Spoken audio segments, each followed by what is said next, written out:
I remember we were once described by an East Grinstead local paper as a folk blues, jazz rock, mystical group.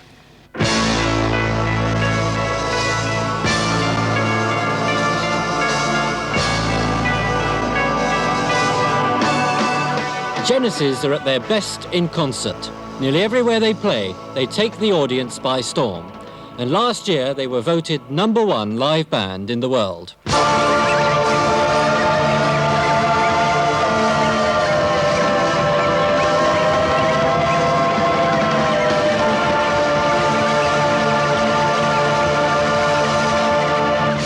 This film is about the group and the 100 people behind them.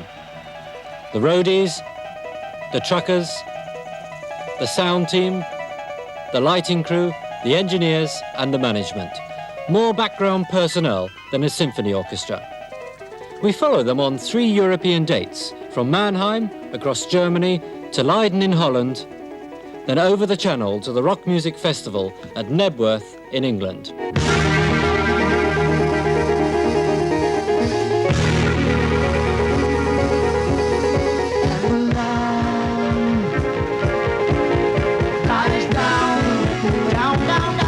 Although they're rarely in the hit parade, Genesis are a supergroup, one of perhaps 5 groups in the world that always sell out, one of the few bands that can even fill the huge American halls.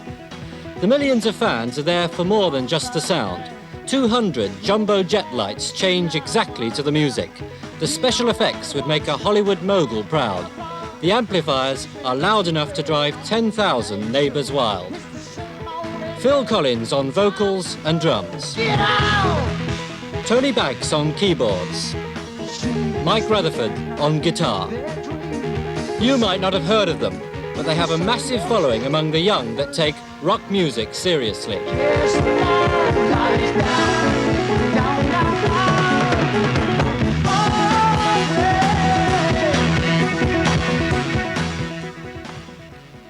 First, the group themselves.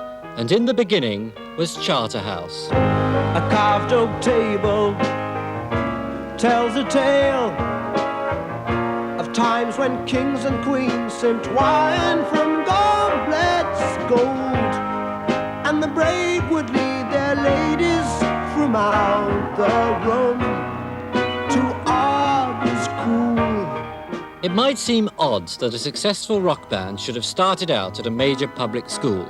The tradition was for Vaughan Williams and the classics, not rock music, so the influence of Charterhouse is limited to being the place where the group first met. We used to just sort of play together in dining rooms and things like that. Various people in the school used to do the same sort of thing, going around with, drum kit that was made up of a sort of snare drum and 1 bass drum and things. And just trying to sort of imitate these kind of groups. Was it encouraged? I wouldn't say it was encouraged, no. In fact, it wasn't as discouraged as it might have been. It depended a lot on your particular housemaster. I think Mike suffered a lot of discouragement. I was banned from playing guitar throughout my whole career there. Really? Although I did, but I had a funny housemaster, yes. It was a very sort of strange period. But that probably made me do it even more. You know what it's like when you're not allowed to do something. In spite of the opposition, they survived the discipline and left in '68 to form a professional group with Peter Gabriel as singer. Over the next couple of years, the band was constantly changing, and in the summer of 1970, they auditioned for a drummer, and finally chose Phil Collins, previously the drummer with Flaming Youth. And it was quite funny because the day I'd auditioned, they had about 4 or 5 other drummers down there. And I was the first there, but not the first to be seen. And so they had a swimming pool in the back garden. It was luxury compared to what I was used to. And we used £5 a week in Flaming Youth, And here was £10 a week, which was, by those standards, quite extortionate.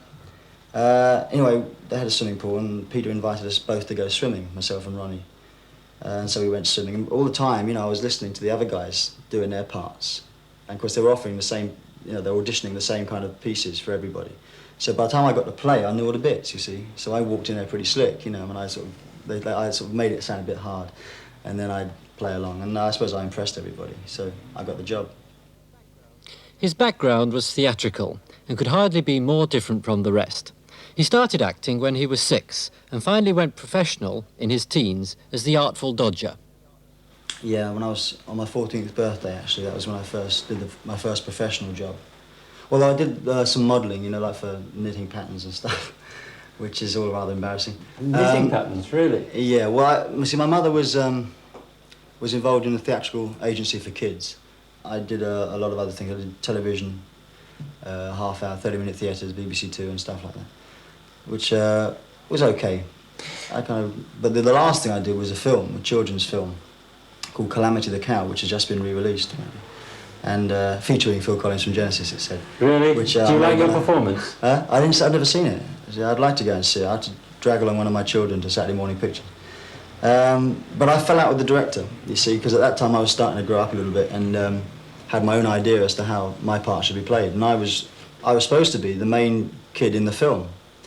But because I didn't really sort of see eye to eye with the guy, I went on holiday somewhere during the film. You know, he wrote me out of the film. And I went on holiday halfway through and came back just in time to rescue the cow. Dad, you said I could have a cow of my own. Can I have this one? Oh, now hold on. I'm in one of our herd. You said I could choose. Yes, you did. That's right, Dad. It looks like you're in a spot. Sell? Well, the same to me. All right, I'll take her. We're going to have to buy you before then. Very, very nice.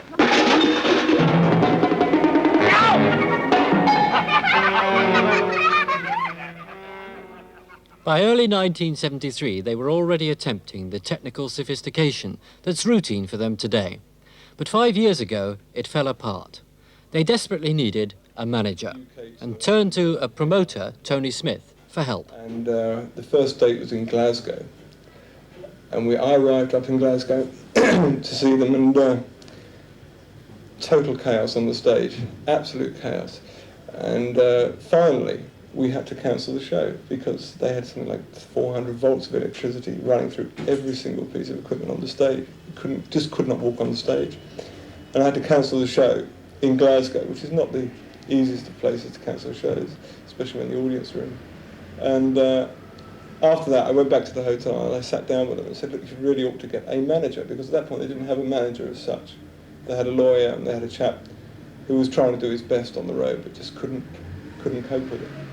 And so they thought about that. And then towards the end of the tour, they came to me and said, well, you know, you're saying we should get a manager, why don't you do it? So I said, okay. And that's when my trouble started.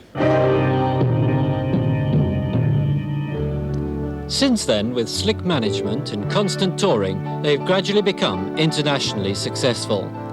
These days, the really big bands depend on LP sales, and Genesis albums have sold millions.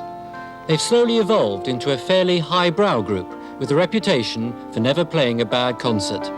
And if they're not household names, it's because their music, although melodic, would never go down in the discos. We never expected to become successful, I don't think, really, although we always had the confidence that we could do it. It's a kind of a double thing. We always knew that we were a good group, and that if we kept going and we had a few breaks, which we have had, that we could be successful, I suppose, from that point of view. But then you never feel you're actually going to get those breaks. There are so many moments. It takes such a long time. I mean, Genesis has, in fact, existed in one form or other for 10 years. And you just don't feel you're ever really going to sort of get there. Are you surprised to be where you are now? Yes, when I think about it, I never thought we'd get anywhere like this. But then you can never look that far ahead. When I was starting off, I thought if we played a marquee club in London, I thought, Christ, we made it, you know, success. But when you got there, the marquee club was like history, and it wasn't important, and you go for the next thing. There's always another stage. My job is almost like running a factory, in as much that you have the group, which you could describe as a design team, and the originators, and also the board of directors. And then you have the road crews, and you have the merchandising organisation, i.e. the record companies, you have the legal department, accounts. It's running a factory, basically. I mean, when we're on the road, we're talking about involving, if you include the people that work on the road, we're involving up to 100 people one way or another. 100 people, controlled by manager Smith, but all dependent on 3 travelling musicians. In the middle of May, we joined Genesis in Europe to film behind the scenes of that massive touring operation.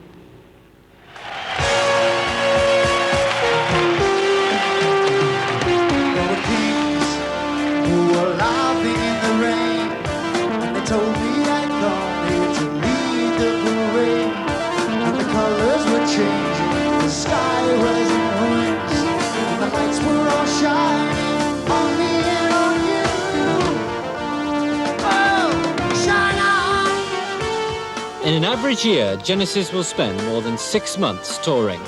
200 nights in different hotels and halls, the different countries merging into one ecstatic crowd.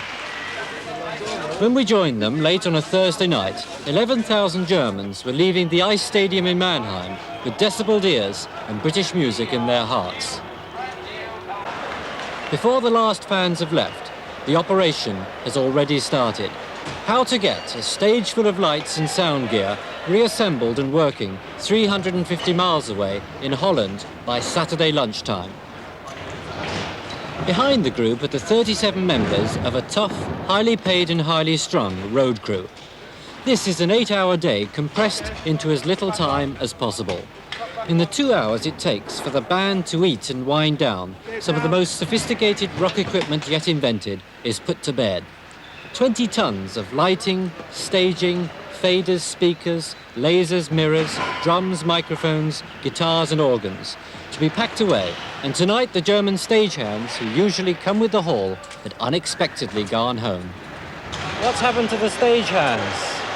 That's what I'd like to know. They all split. I don't know. You know, usually it takes, we have a 13-man light crew, 5-man sound crew, which is like 18 to 20 people all together to do this, and we're supposed to have 20 extra people here that the house and local promoter provides, and they help us set down, and then right now, they're all gone. There's nobody here. They're all gone.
Afterwards, the road crew count the cost in grazed knees, crushed fingers and fatigue.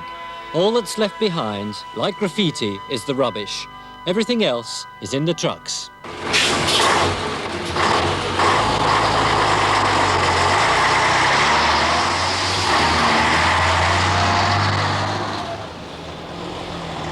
Like the rock band they service, the trucks are noisy, modern and effective.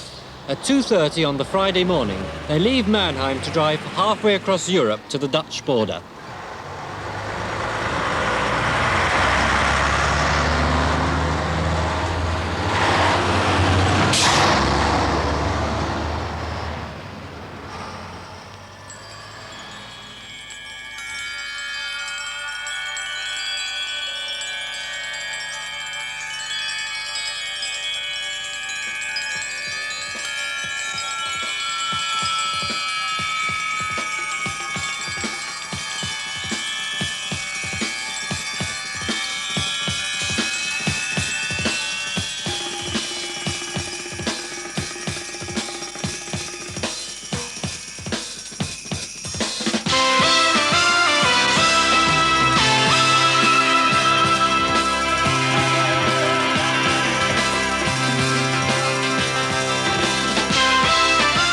The trucks, like the band, come from England.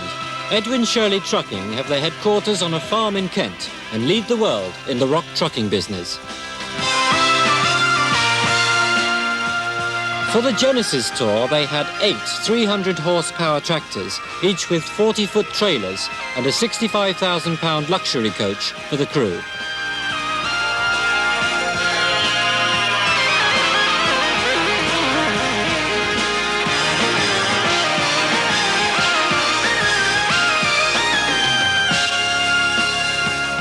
As the shows get more and more complicated, the groups have to go further afield to find halls big enough to show a profit. For the driver, it's a job of stamina and youthful endurance. Sleeping during the day, driving throughout the night. How long can you keep it up? Another 5 years, 10 years? Oh, that's a difficult question, isn't it? It's not a career, is it? After 9 years, at the moment, I don't know. It's impossible to say. So far, everything's going okay. I'm not about to give it up tomorrow, but you never can tell. It's when you're away all the time, never no home really, just gypsy on the road. You can only do it for so long, although I don't know how much longer I can do it for. How do you feel about the way you've seen the rock music industry change? In the old days, it was a Ford Transit. Well, out of the transits, obviously it's good for us as a transport company, but I must say that a lot of the time it seems to be on the overkill side of things. It's interesting that the groups are prepared to spend that much money on a production, because it is expensive to carry around this much equipment, and this number of people, 30 people on this tour, in the crew, over 30. Well, the trucks alone have cost, what, about 50,000 for the 4-week tour? Just about. The trucks and the bus together, yeah, a bit over 50,000. It's a lot of money, but the group won't appear without the production behind them. I think that's probably a good point in their favour, because they could sell as many tickets and make as much money with a very small production. But they want to give value for money to the kids. If international rock music knows no barriers, the equipment does. The customs.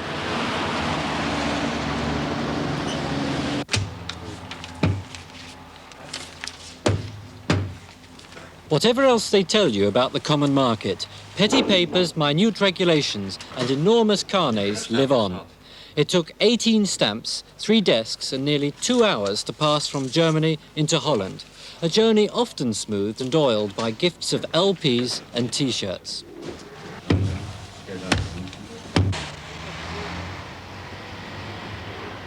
For the coach, the problem is different. How to get through without waking up everyone on board. How many people are you with you? I've got 12 passengers and myself, that's 13. Can I yeah, sure. Have a look?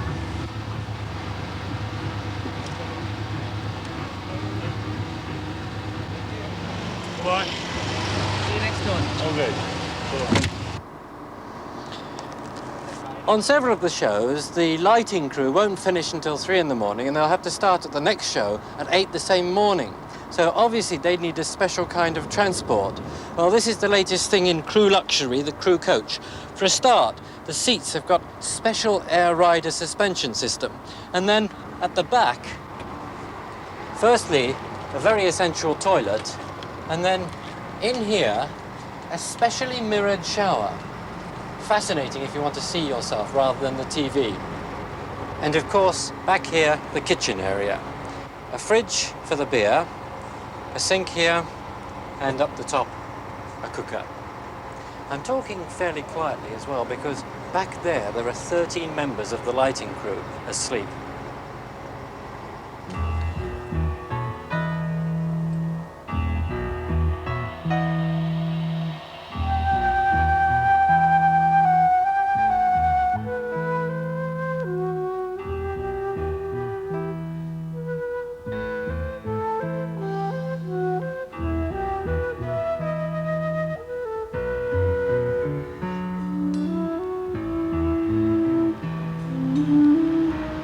How have you noticed the thing change in the last 10 years? Well, the first thing I noticed was when I went to America. Everybody's so professional over there. And we were just, oh, well, if it happens, it happens. But they were professional. And now over here, it is as professional as it was 5 years ago in America. Everybody has to know their job. I mean, the people I carry on here, they may not look very nice, but they're very, very educated and skilled people. They're electricians and lighting designers. They're the top. They're the top. I mean, they earn a lot of money, so they expect to ride around in something that's a little more than a seat.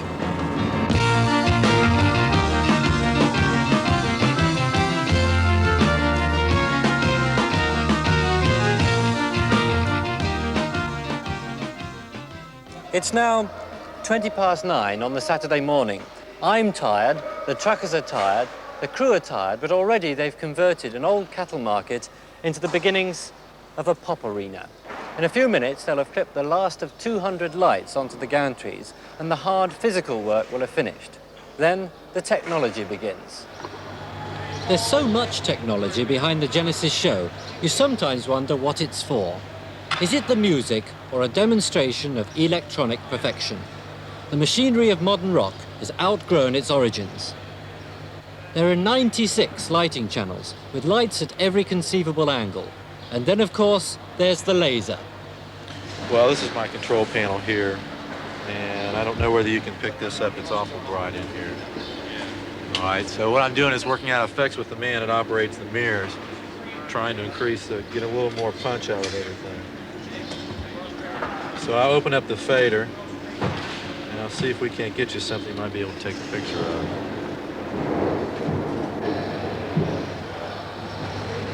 Why do you need a computer for mirrors? Basically, it gives you more even tracking over all 6 of the mirrors at one time, and you can run 3, 2, 1, however many combinations you want to. It's a bit much, though, isn't it? Oh yeah, it's a little bit overboard, but you keep getting up with special effects. The 6 10-foot mirrors weigh 1.5 tons, were designed in Holland, built in England, and are operated through a chip memory system by an American. By 6 o'clock, a recording studio, a complete theatre's lighting, a computer, and a full-size stage had come 541 kilometers and were working perfectly. 1, 2, 1, 2.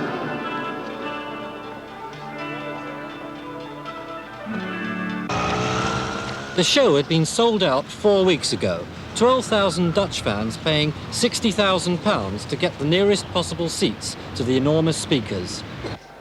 How are you going to get away like that? After the show.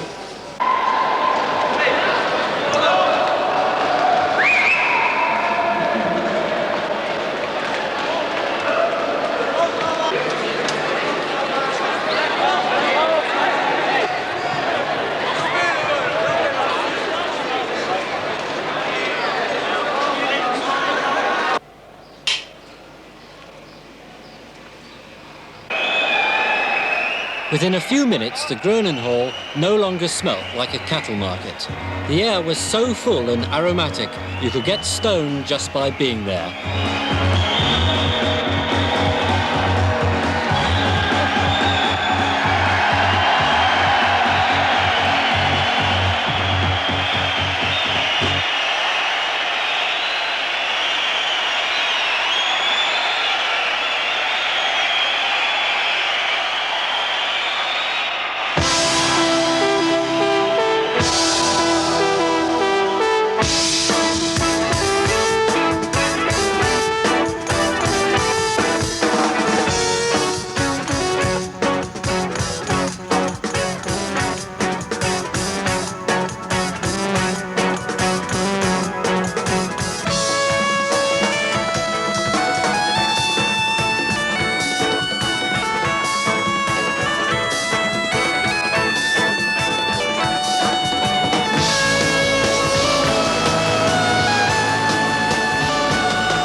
The cattle wouldn't like it, your mother wouldn't like it, but the Dutch loved it.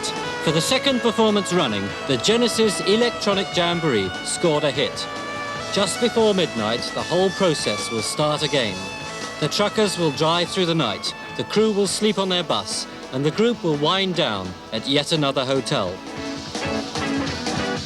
The Groningen Hall will go back to being a cattle market once again, while another part of Europe is invaded by British sound. All leading up to the big one, the only concert the band will play in England, at Knebworth. An outdoor rock festival in front of 50,000 is the sharp end of the music business. Professionalism reigns supreme. A few mistakes could lead to a riot, and worse, a loss of a performing license. What the promoter needs is a softly banked hill, surrounded if possible by trees. 4,000 sheets of corrugated iron to keep out the gate crashers. a metallic roadway to keep out the mud, and a 90-foot stage that took 5 weeks to build. Like nothing else on Earth, a rock festival preens itself on details. It isn't very often 10 coin box phones are requested for the middle of a field. Give them enough notice and the post office will provide. For the council, a rock festival means a series of meetings, public safety and public order, trying, they say, to keep the public happy. It's quite a complex operation, really, isn't it? It is, much more than the public think.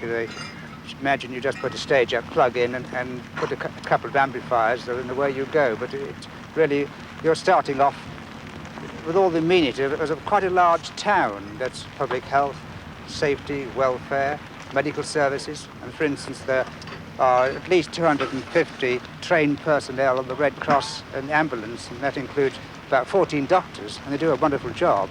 It's like running a town for a day, really, isn't it? It is. You provide everything that a large town has for one day. Food and not even their amusement. Are you worried that things might go wrong on this one? Not worried. You're always a bit anxious when you've got a great number of people like this, and you're glad when it's over. But I wouldn't say I'm directly worried. You're concerned that it shall go off all right. At first, they were anxious about the laser, firing off at aircraft. But after they had a word with the operator and watched the group practice, they gave it the okay. Everything about a rock festival takes its character from the band. Genesis, they decided, were a sensible group. Many too many stood where I stand. Many more stand here too.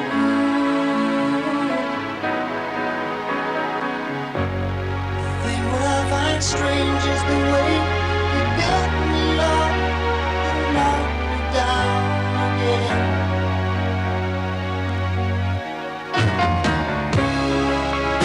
Was fun, and now it's over. Why can't I just leave the stage?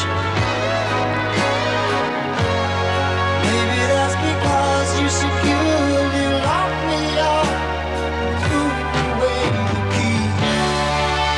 Oh my, please would you find a key?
Informal, human, self-critical. 3 normal people in an extraordinary business. The kind of group that take their wives and children on tour with them. But this year we're doing a series of shorter tours rather than like one long tour of America. We're doing 3 short ones. So we're never away for more than 3 or 4 weeks. And if families join you, then it's not so bad. It breaks it up a bit. How much of your life do you actually spend on the road? How much of my life? I reckon I'm told about 6 or 7 months of the year, but it never actually feels like that because it's split up quite a lot. You know, I mean, I've been playing in professional bands since I was about 14, so I mean, I've been on the road quite a while. Do you get fed up on the road? No, I find in America, tours kind of have different characters. You know, like in America, most tours are kind of easy to get on with because you can. There's no language barriers. There's nothing like that, and everything's done for your convenience. Whereas in Europe, say, it's a bit more tiring because you have to continually have menus translated and this kind of stuff. You want to eat, and then you can't eat between 3 and 5, and so it's a bit more of a hassle. I mean, I quite like touring, but when you're on tour, you want to be off, and when you're off tour, you want to be on. It's one of those things. I never expected to go into it being in a group. It was really just the chance came, and you know, I really felt that in the very early days of Genesis, when we hadn't played to anyone, that we could be a very good group. And so I decided to leave university where I was at the time and do it instead. Are you glad you did that? Oh yeah, definitely. I mean, I think the experience I've had is in the last 10 years since I took that decision. I've been, you know, incredibly sort of fulfilling, if you like. I've just done so much and done an awful lot of, you know, I've been to an awful lot of places and things like that. There's an awful lot I haven't seen as well, but I think there are a few jobs that let you see as much as this one does. Will you give it up, the road, one day? Well, yes, as like this, I think. I mean, I don't really want to play these big concerts too many more times. I mean, this is like Nebworth, for instance, is something different because it's such a big thing. But like on tour, in general, I'd much prefer to be playing. Now we've done the 18,000 or the 20,000 seats, and we've proved we can do it to ourselves and to other people. It'd be nice to go back into playing small clubs or small theatres. This is what I would like to do, anyway. And so I can see that maybe myself would go back, still be playing in clubs in front of people in maybe 10 years' time, but obviously not doing this kind of thing. You do it for the music, really, don't you? Yes, so that's the reason why I do it. It's not for the money. It's not for the money, but the money, I mean, you know, this is an over-rewarded job, and it makes it very easy to take the sort of bad part of the job, I suppose, you know. That's the only factor. What can you do in the future now? I don't know. I want to try and keep on writing music for as long as I can, but I wouldn't mind at some point doing something totally different. But what that would be, I have no idea. You couldn't really be on the road at 40, could you? I don't know. Well, we're coming up to seeing people who are still on the road, you know, in the 30s and late 30s, I mean, the Stones and things. I think it's quite interesting to see what, you know, how these people make out. They still seem to be doing very, very well and performing very well. So I don't think it's necessarily. It's just because rock music is a thing of the last sort of 20 years that people have never seen older people in rock groups. But I don't see why in the future that should be a rare thing at all. Do you see it as a job? Yeah, it's a job, but also a very lucky job because not many people are able to do something that probably brings them more pleasure, work-wise, than anything else. And yet they're able to call it their job, so in a way I feel very lucky in that sense. I mean, are you all millionaires and that kind of thing? No, we're not millionaires. What sort of house would you have? A huge house in the country or just an ordinary house? I've got an ordinary house at the moment. Just ordinary people, really? Oh, no, well, I wouldn't say that. Yes, fairly average, yeah. Their major fear for the festival was ordinary too, the weather. However they played, success would be washed away by rain.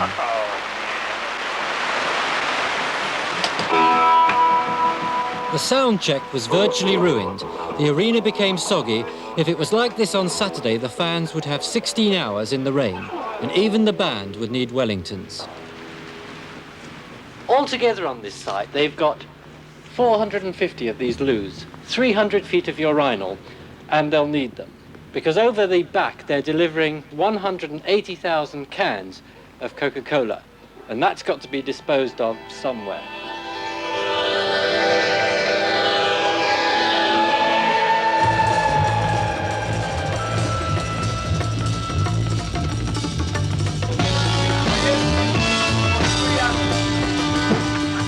The statistics of a rock festival are intimidating.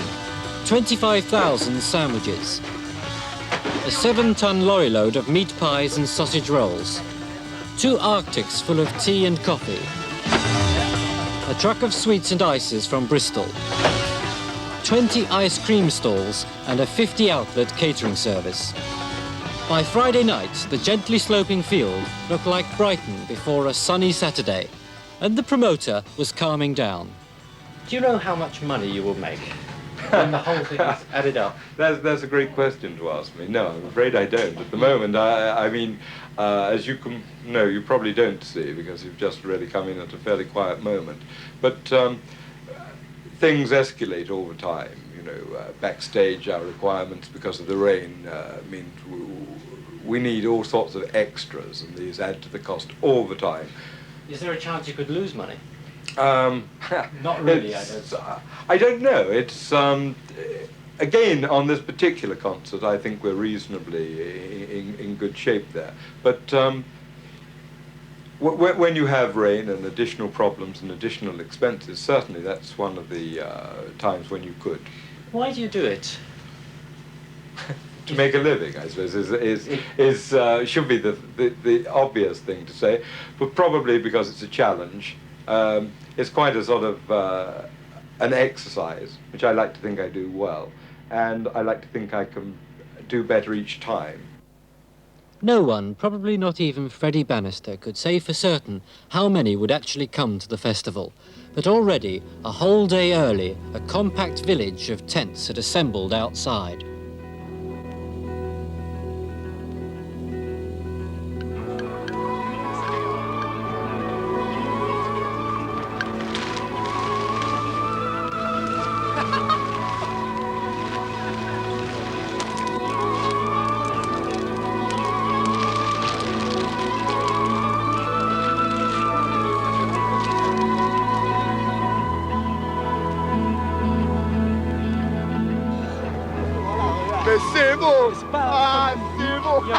French, are you?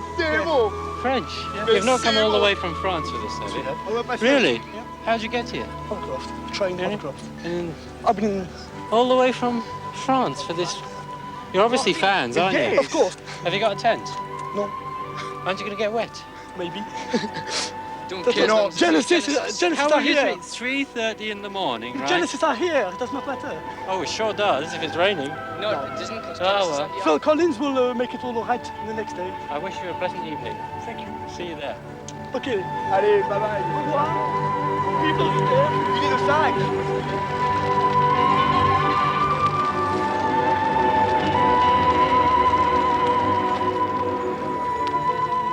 The campsite bedded down like an army the night before battle. Alarms were set early. First in would get the best patch of grass.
The security was overpowering.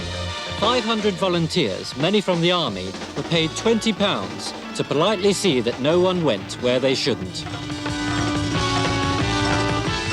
The crowd looked skyward.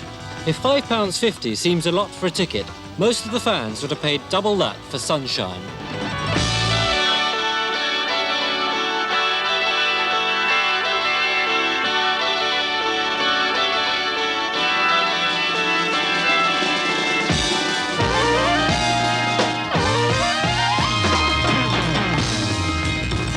There were headaches and migraines, asthmas and fractures, cuts and burns, and epileptic fits.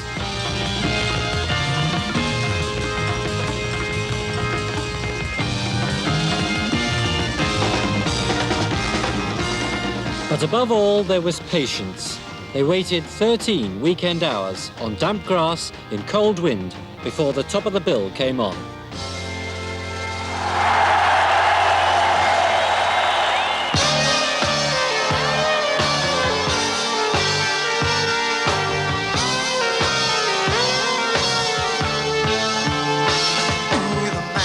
Out in the moonlight at the sound of a scream from below. He thinks he is a warrior, so he picks up his sword and goes. From the mouth of the monster, he rescues the maiden fair.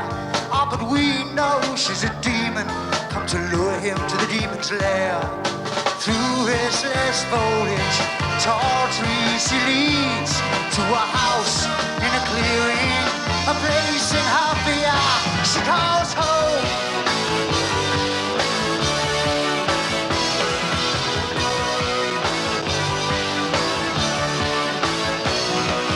Come with me, I need you. I feel dark and I feel all alone. I'll give you wonderful too, and something special I've done if you like.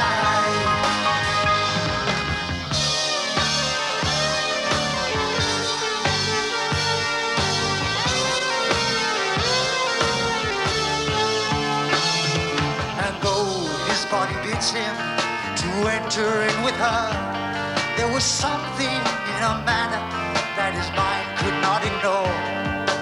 Also it is whispered in the kingdom far and wide to beware that little cottage in the forest in a glade. For who knows what magic takes place in this world. So we just thank so kindly, preparing to go on his way.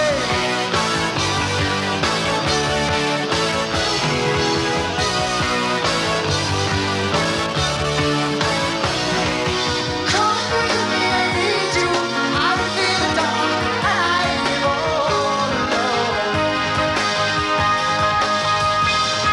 I'll give you wonderful too, and something special I've done if you like.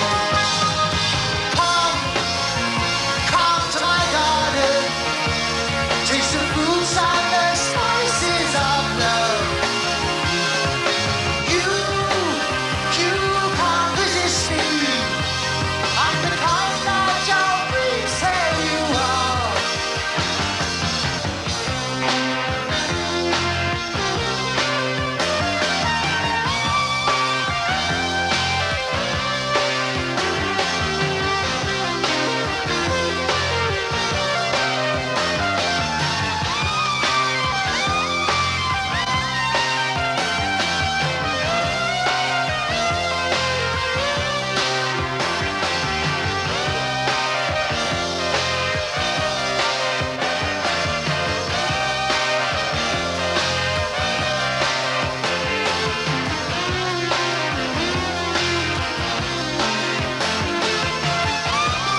to play a call. Some men never listen, and others never learn. But why this man did as he did, only he will ever know. He knew he was walking into a waiting trap, neatly set up for him with a bait so richly wrapped. So he went inside there to take on what he found, but he never escaped them. For who can escape what he desired?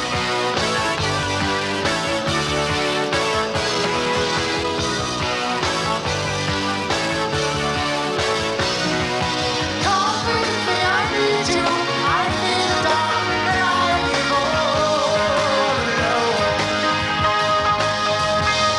I'll give you wine and food too, and something special I've done.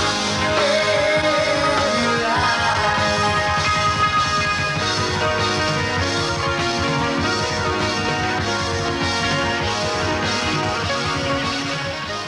Within an hour, 5 weeks of planning will have come to an end. The crowd would be left to shuffle home through the dark. The trucks would be revving up at the ramp behind the stage, the equipment back on the continent by Tuesday. But for the moment, the Technological Orchestra was working, a group of musicians caring first about the music.